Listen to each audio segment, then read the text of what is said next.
Menjelang pilkada serentak di tahun 2018, Polda Sumsel semakin menambah dan memperketat pengamanan di wilayah Sumsel.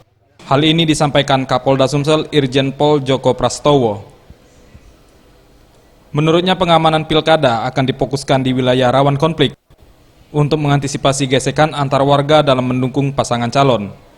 Pihaknya akan menerjunkan tim patroli tanpa seragam di wilayah tersebut, seperti di Muratara, Oku Timur, dan Muara Enim. Secara umum untuk situasi keamanan di Sumatera Selatan sampai saat ini bisa kita kendalikan. Walaupun ada 1-2 kejadian, tapi bisa kita ungkap. Bahkan pelaku-pelaku yang meresahkan sudah kita lumpuhkan kemarin, baik di Mura, di Oku Timur, di Muara Enim. Jadi alhamdulillah, dan itu berkat informasi dukungan kerjasama dengan masyarakat. Antisipasi tentang keamanan dilakukan seperti apa Pak dari pihak kepolisian? Jadi kita melakukan pencegahan, baik patroli yang berseragam, tidak berseragam, dan mengejar seluruh para pelaku kejahatan yang identitasnya sudah jelas. Sejauh ini semua laporan masyarakat yang masuk telah ditindaklanjuti sesuai dengan prosedur yang berlaku.